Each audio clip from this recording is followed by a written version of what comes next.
Zar je već januar prošao? Ćao, ja sam Maja. Da, januar je pri kraju. Nadam se da ćete i ovaj video gledati na YouTube-u pre nego što se januar završi. Evo nas u novom okruženju. Lepše je kad pričamo o knjigama da se iza mene vidi polica sa knjigama. Izvinjavam se ako vam je neobično što gledam tamo, a kamera je u stvari ovde, ali pošto kamera ima obratni ekran, ovako mi je lakše da kontrolišem šta radim. Pa da krenemo. U prošlom videu sam vam pomenula da sam počela da čitam Douglasa Adamsa. Ovo su knjige o Dirku Gentlyu. Pročitala sam Losos sumnje, zapravo samo njegov drugi deo koji je posvećen ovom junaku, a prvi deo je najviše posvećen likovima iz autostoperskog vodiča kroz galaksiju. Ova knjiga je nastala posle Adamsove smrti, kada je njegov urednik sakupio sve priče, tako da priča o Dirku Gentlyu zapravo i nije ni završena. Knjige su izdate 2002. Alnari je izdao. Zanimljivo je da je ova knjiga, ako možete da vidite, na belom papiru štampana, a ova druga mračna čajanka duše je na nekom kao recikliranom papiru, vrlo bledo štampano, i rekao bi čovjek da je jeftino, ali je jako prijatno za čitanje. Ova knjiga je cela priča o Dirku Gentlyu, evo dokle sam stigla, znači nisam ni do četvrtine. Htela sam ove knjige u stvari da pročitam ponovo, zato što smo gledali seriju o Dirku Gentlyu, koju je pravio BBC Amerika i koja ima 2 serijala. I bila sam u pravu, znači ono kako je predstavljen Dirk Gently u knjizi nije isto kao u seriji. U knjizi je on nešto stariji, neorganizovan, nezdravo se hrani, puši, stan mu je u haosu, znači ništa nije organizovano osim njegove sposobnosti da rešava slučajeve njegovom metodom, pod navodnicima sve povezano. To se i pojavljuje i u seriji, znači to da on koristi holistički pristup je također u seriji. U seriji on mlad, lepuškast momak i sve se događa u Americi. Druga knjiga koju sam pročitala je to, loše knjige, ništa strašno. Drugu knjigu koju sam pročitala jeste Medvedi Slavuj.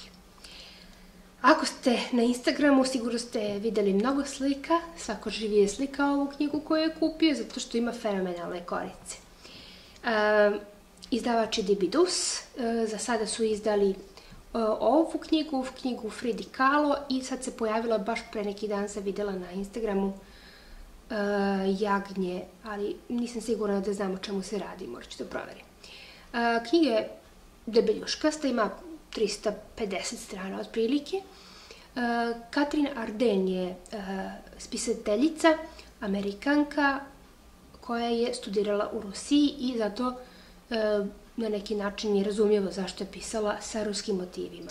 Mislim, meni je bilo prvo neobično da vidim američko ime i prezime, zašto piše nešto ruski, ali posle kad sam pročitala malo o biografiji, razumela sam. Knjiga je predivna, znači jeste za zimsko čitanje, barem po meni. Priča o jednom okruženju seoskom, rusko selo je u pitanju, gde živi čovek sa ženom i mnoštvom dece, gde se na kraju rađa Vasja, najmlađa ćerka, i ona počinje da ima neke osobine, neću vam otkrivati šta je. U to se upliće i Moskva, priča se i o tome šta je tada bilo selo, šta je bila Moskva, šta su bili drugi gradovi. I zanimljivo je da dosta imena nošnji, ili ako se priča o nekom alatu ili slično, dato je objašnjenje kao fusnota, što je super. Šta bih još dodala za ovu knjigu? Mislim, ispričala bih toliko o njoj, a bojim se da vam ne otkrijem nešto o njoj. Priča je topla, rekoh, zimska, zato što priča o toj kući u selu koja ima veliku peć i način na koji se ukućani, na primjer, okupljaju oko nje, odnosu u porodici, šta se jede, šta su napravili, zašto žene sede stalno i šiju, šta domaćin mora da uradi. Kad napada sneg, šta se dešava. Detalj da zimi prozore zaštićuju velikim komadima leda. Zatim, način na koje se tamne senke i tamni likovi pojavljuju je bazično jezovit, znači ne biste volili da vam se nešto šunja takvog oblika oko kuće, na primjer. Pojavljuju se kućni duhovi koji su predstavljeni kao mali simpatični starci koji, ako ih kućani zapostave, počinju da kopne. Znači, ako ste ljubitelj bajki, ako ste ljubitelj ruskih bajki, zaista nema razloga da ne pročitate ovu knjigu. Ne volim da nagovaram ljude da kupuju, da troše novac, ali zaista mogu da vam preporučim. Ako ste se dvoumili, ako volite bajke, nema greške sa ovom knjigom. Sve je super, odlično, ali ono što me jako nervira, kao što sam rekla i prošli put, ni na ovoj knjizi nije napisano nigde da je ovo prvi deo od trilogije. Znači, dođete do kraja i cvrci. Jeste priča na neki način zaokružena, ali opet ja moram, znači nije dovoljno da kupim knjigu, nego treba da izađem na internet, da potražim spisateljicu, da vidim šta je još izdala, kada će da izda drugu knjigu, kada će da izda treću knjigu. Znači, na sajtu našeg izdavača nema ni reči o tome. Kad sam ih kontaktirala preko Facebooka, rekli su mi da će da izađe druga knjiga za sajam, da bi ljudi doživeli to kako treba, zima, ovo, ono, pa dobro, ali mislim, ne razumem marketinški trik. Znači, kao da ja ne bih kupila knjigu ako znam da je prva knjiga u trilogiji. Šta još da kažem? Da. Sunce je zašlo. Papir je takođe neka vrsta recikliranog papira, ali ne znam da li možete da vidite. Sve je u nekom čudnom kurzivu, što je vrlo nezgodno za čitanje. Znači, trebalo mi je da pređem trećinu pa da se naviknem. U stvari, počela sam da čitam i on teče. Ja pomislim, pa dobro, ovaj uvod je baš dugačak, jel? Kad ono nije uvod, nego je takva cela knjiga. Ali dobro, što se tiče knjige, progutala sam je, divna je, očaravajuća, ima zaplet, ima borbu dobra i zla, način na koji je opisan mraz, znači pojavljuje se kao personifikacija u ljudskom obliku. Ne znam, u par rečenica odmah kapirate kako to izgleda, šta se dešava. Znači, preporučujem da je pročitate bez obzira na kurziv i bez obzira što je prva knjiga u trilogiji. Sljedeća knjiga koju sam pročitala jeste Arsène Lupin. Postoje za sad 3 izdate kod nas. Kako sam u stvari saznala za ovu knjigu? Prošla sam pored trafike i videla ovu knjižicu zajedno sa nekim časopisom. Evo, odakle mi je poznato taj Arsène Lupin, nemam pojma. Odem, završim to što sam trebala, vratim se, pogledam cenu, 100 dinara. Pitam je li ovo 100 dinara i za knjigu i za časopis? Jeste. Dobro, super, dajte mi. Uzmem časopis, pogledam koji je časopis, jer me on nije interesovao. Ono razonoda, da ima i osmosmerki, sudoku i uoči razliku i sve, znači super časopis. I knjižica. Znači, knjižica je fantastično, pravo ono džepno izdanje, evo koliko može da se savije, a da ništa ne bude. Ne znam da li vidite da se ovo presijava.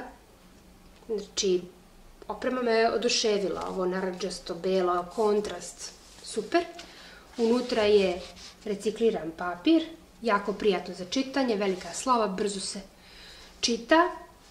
I junak Arsène Lupin, napisan između ove 3 knjige su 1907, 8, 9, tako nešto. Znači, opet i ni na ovoj knjizi ne piše koja je po redu. Znači, ne znam da li sad da čitam ovu prvo, ove dve. Ove dve sam dodatno naručila sa sajta Non-Stop Shop, gde se takođe prodaje za 100 dinara, plus poštarina je bila 175 dinara.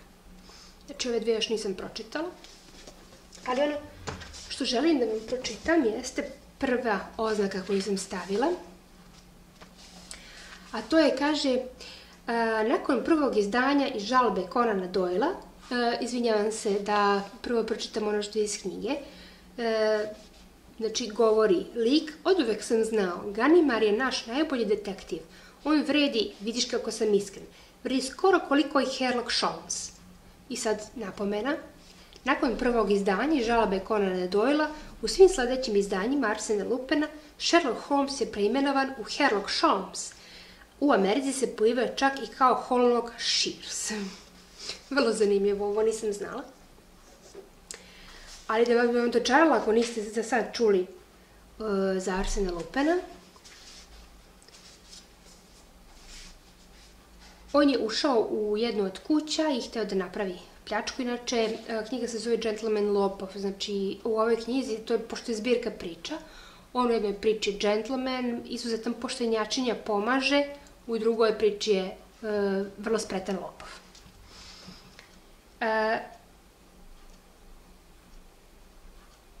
Ušao je u kuću i sad sebi govori, eto ga, ovo je bilo baš lako. Stvarno se pitam zašto se svi ne odlučuju za zanimanje pljačkaša, toliko je ugodno. Za nekoga ko ima iole spretnosti i promišljenosti, mislim da nema lepšeg zanimanja. To je zanimanje uz koje čovjek može da odmori dušu, zanimanje porodičnog čoveka, više nego prijatno. Baš sam dosadan. Otvori detaljan plan stana. Najpre da se orijentišemo. Ovaj ovde probugaonik, to je predsolje u kojem se sada nalazim. S ulične strane nalaze se salon, buduar i trpezarije. Besmisleno bi bilo da to gubim vreme. Čini mi se da grofica baš i nema mnogo ukusa, niti da naiđeš na neku vredu sitnicu. Znači pravo ka cilju. Evo ga hodnik koji vodi ka sobama. Na 3 metra odavde trebalo bi da naiđem na vrata garderobnog plakara koji je povezan sa grofičinom sobom. Ponovo savi plan, ugasi lampu i nastavi hodnikom brojeći. I tako dalje. Mislim, vrlo lagano, bez neke brige, bez ozbiljnosti, bez krvi, bez... Preporučujem. Postoji film, postoji u stvari prvo je pravljena serija i to francuska. I onda je pravljen film, nemojte ga gledati. Pogledala sam, da, jeste vezan za knjigu, ali radnja nema tok, nekako isprekidana, sve je poprilično nejasno, znači ne bih preporučila. Ono što sam dobila od knjiga, znači ove dve Arsene Lupin su nove, u stvari sve 3. Medved i Slavuj sam kupila u decembru, to jest, rekla sam mužu ovo hoću za novu godinu i on je kupio, znači vrlo je dobro kad znate šta želite. Ovu knjigu, Zvezda nad Berlinom, napisala je Sara Matijas, sam dobila na nagradnoj igri koju je organizovala devojka Milica, koja vodi kanal Knjigatron, organizovano je na Instagramu i baš sam bila oduševljena. Mislim, ne učestvujem mnogo u nagradnim igrama i onda kao hajde i dobijem knjigu, zaista sam bila prijatno iznenađena i stvarno devojka mi je vrlo brzo poslala ovu knjigu i napisala posvetu. Rekla sam prošli put da ne volim posvete, da mi se pišu na knjigama, ali postoji izuzeci, znači ovde je napisano Draga Majo, nadam se da ćeš uživati u ovoj knjizi, srećni praznici, puno pozdrav od Milice sa Knjigatrona, decembar 2017. Sa srcem i dole je napisano @Book Serbia giveaway, znači sve je napisano zašto sam dobila ja ovu knjigu, da me podsjeti šta ako i ovo mi je okej, znači rukopis je sasvim pristojan, lep, nekako mi je okej ova vrsta posvete. Ono što, znači tu ću knjigu čitati u nekom narednom periodu, verovatno čim završim ove koje sam vam pomenula. I ono što sam počela da čitam jeste još Agatha Christie, N ili M, znači tek sam počela, zato što je ovo knjigica koju sam rekla sebi, počela sam da čitam letos, pa sam rekla, jao, baš je zimska knjiga, ostavit ću je za zimu. I setila sam se pre neki dan da je imam, evo baš ovde mi stoji. Mislim da je ovo, da su ovi likovi ovde, Mrvica i Tom, likovi iz serije koja ide na Foxu ili išla Partneri u zločinu Agate Christie. Znači, to ću možda morati da proverim. Ali sve u svemu, šta reći, tek je krenulo, znači uopšte ne znam ni ko su likovi, ni kako će se, nisi još ni zapetljalo ništa. Znači, baš sam krenula. Što sam još pročitala, a da je papirna knjiga, znači sa tableta. Kao što sam vam rekla, prošli put instalirala sam aplikaciju Bookmate koju sam koristila mesec dana besplatno. I onda sam ih kontaktirala i pitala da li mogu da aplikaciju ponovo uplatim negde u martu, junu, jer za sad imam dosta obaveza i knjiga za čitanje i oni su rekli da može. Znači nemate, iako aplikacija podržava srpski jezik, nemate podršku na srpskom jeziku, morate na engleskom se dopisujete sa njim. Ovo što sam ja pročitala je serijal, zapravo ne znam kako se serijal zove, knjige su Stakleni presto, pa onda valjda Naslednica vatre i Kruna ponoći, kao i malo pre pomenuh, ne postoji brojka pored knjige. Baš me to nervira. Evo ja ću sad da pokušam da vam prikažem kako izgledaju.